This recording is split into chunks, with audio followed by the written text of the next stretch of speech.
Arnaud Desmar est dans cette équipe, mais on l'a compris, on va peut-être davantage favoriser Kevin Vauquelin. Ouais, il est là, Vauquelin. Ouais. En vue du classement général, parce que s'il y a des cassures, il faut absolument être devant. Oh là là, regardez à gauche entre Ineos et Bora Hansgrohe. Là, c'est en train de frotter. L'équipe Bora qui a voulu enfermer l'équipe Ineos. Et Omar Fraile s'est pas laissé faire. Ils ont presque réussi. Ils ont presque réussi. C'est vrai que c'est un petit peu sont bien désorganisé. défendus. Ouais. Le train rouge de l'équipe Ineos, complètement sur la droite. On va pas déloger Ghana comme ça.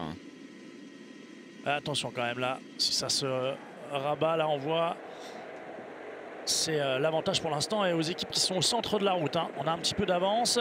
Attention aux vagues. Arnaud Delis qui est là avec son maillot de champion de Belgique, plein centre aussi. Oula, il y en a un qui fait l'îlot directionnel là. Chez Unibet, il était devant. Il doit être maintenant en train de sortir du peloton, mais de l'autre côté. Allez, tous ceux qui ont fait l'effort, là on le voit, c'est eux qui font un peu îlot directionnel, c'est logique quand on s'est donné à fond. Une fois qu'on se relève, clairement on se fait transpercer par le peloton. On voit Richard Carapace sur la droite là-bas, l'équipe IF aussi qui tente de se placer à l'avant. Et on ne voit pas Mads Pedersen.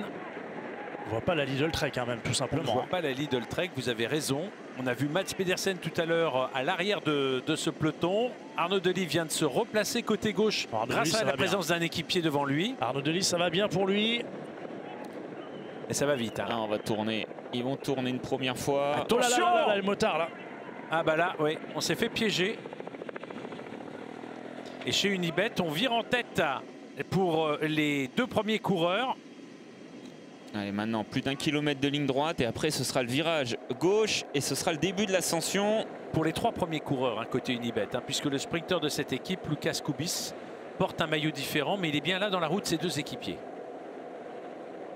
Il y a le vent qui vient de la gauche, donc ça va être difficile même de se replacer. Il va falloir prendre du vent pour se replacer désormais. Et après l'arrivée, tout le final, le dernier kilomètre, c'est vent de face. Alors on a un Soudal qui est là tout seul.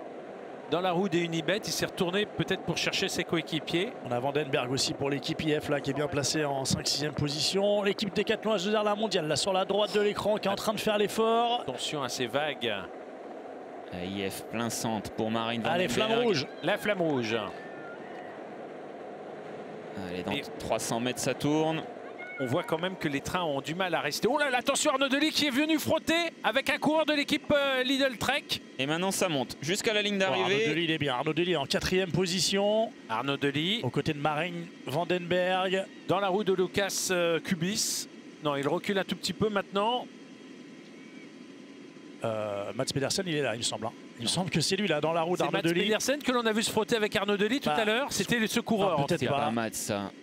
J'ai un doute sur l'identité du Lidl Trek là. Il y a effectivement un coureur de Lidl Trek, mais je ne crois pas que ce soit Mads Pedersen. C'est peut-être son frère, son jeune frère, Martin Pedersen, qui a été promu de la catégorie. Regardez Arnaud Delis qui a retrouvé un équipier, ouais. Il va se faire emmener. Vous savez quoi, c'est bien lui d'ailleurs. C'est bien Martin Pedersen que l'on aperçoit ici en 10e position.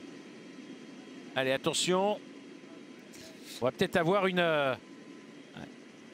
Oh là là, oui. Arnaud Delis a du mal à tenir la roue de son équipier. C'est Lionel Tamigno. Ouais. Alors que derrière, eh bien, on voit... On a Paul Magnier là, il me semble, oui, sur bien ça. le Soudal là, Paul qui Magnier est là. en 4e position. Paul Magnier avec Van Gils qui est là pour la Bora. Van Gils qui fait l'extérieur, qui va se retrouver maintenant dans la roue d'Arnaud Delis. Ouais. Alors que devant, eh bien, on a un autre coureur. C'est le 96. C'est Jordi Meus qui est en train d'emmener. Jordi Meus, c'est Paul Magnier en 2e position. C'est bon pour Paul Magnier. Allez, Paul Magnier qui porte maintenant son effort. Marine Vandenberg aussi qui est là. Paul Magnier qui va s'imposer. Victoire de Paul Magnier. Et bien voilà donc la première victoire de la saison pour Paul Magnier qui faisait à l'occasion de l'Étoile de Bessèges sa rentrée. C'est le retour à la compétition pour ce jeune prodige français. Il est fou de joie. On avait pu l'entendre au micro de Claire Bricogne.